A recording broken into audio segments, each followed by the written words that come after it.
This is George Boston Rhynes, YouTube Boston G.B.R.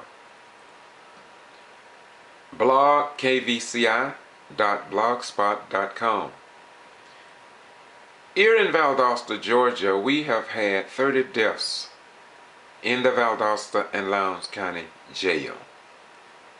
Yet, the newspapers, television stations, and radio stations have failed to report that Valdosta and Lowndes County are leading the state of Georgia in jail deaths. The Honorable Judge Hugh Lawson ruled in June of 1997 that inmates that lived and were housed in this jail, constitutional rights had been violated.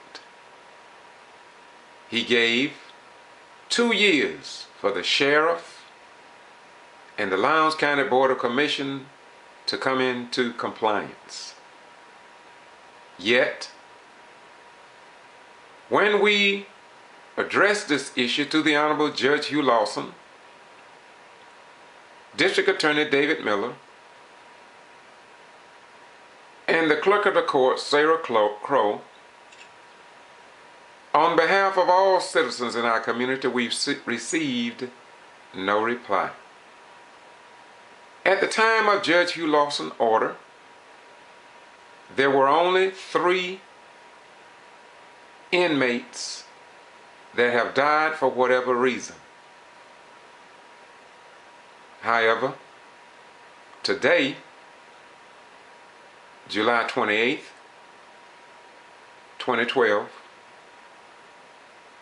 from 1994 to 2009, there have been approximately 30 jail deaths, and many former inmates say it's more than that because they began to send inmates that were sick home. Some of the injured and sick were sent to the hospitals, and there they died, and the number of jail deaths would not be increased.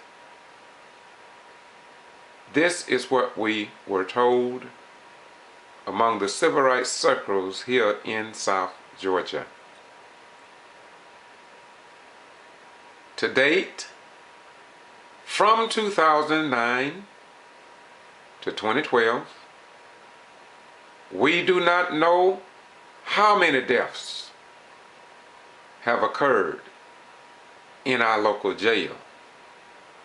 And the news media here in South Georgia, and I do mean the news media, seems to be unable to obtain this information, and for whatever reason, they're not even talking about it. They're not even talking about it.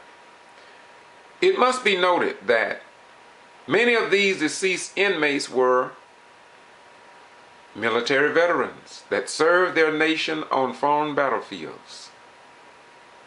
Yet we hear Georgia legislators and candidates running for office say,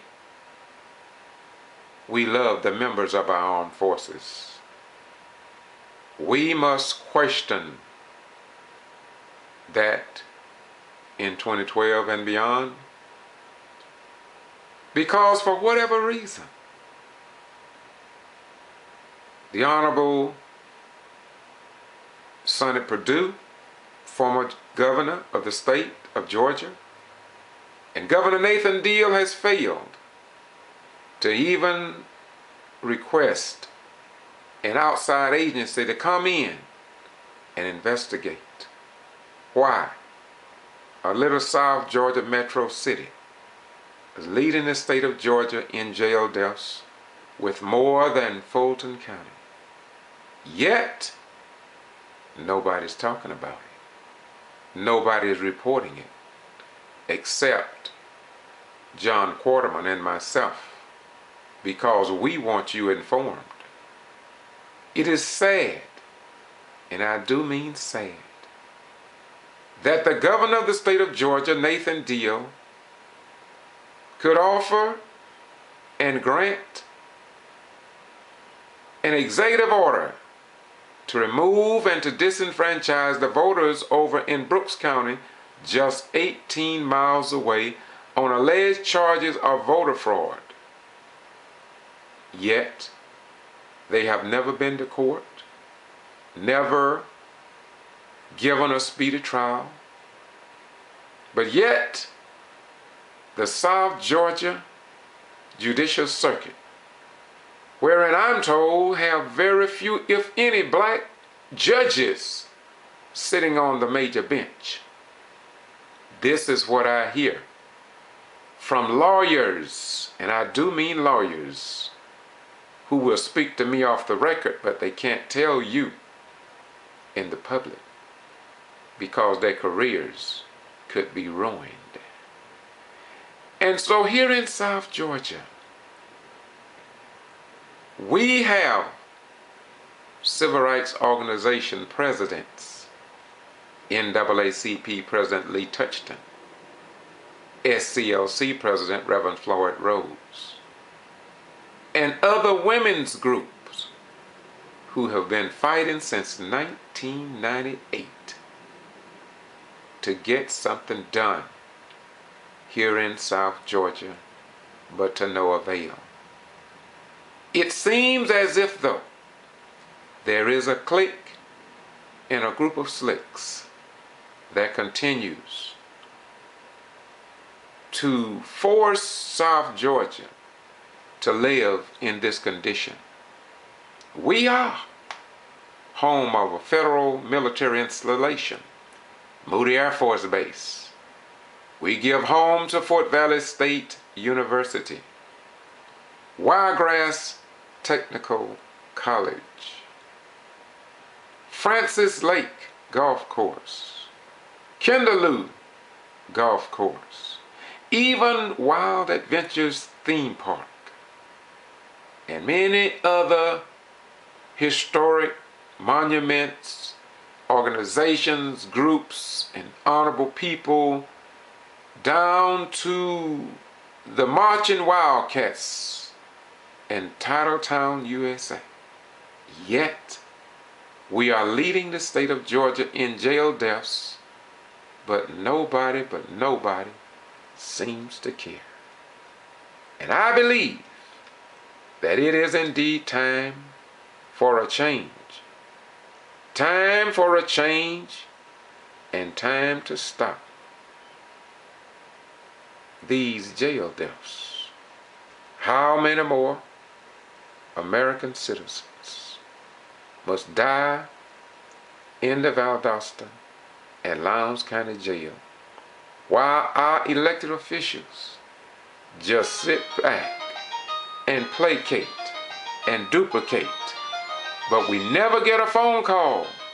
We never get a phone call from any politician saying to the general public, we are serious, and we too want to find out why the Department of Justice have not come to the location to try to put a stop to these deaths for whatever reason.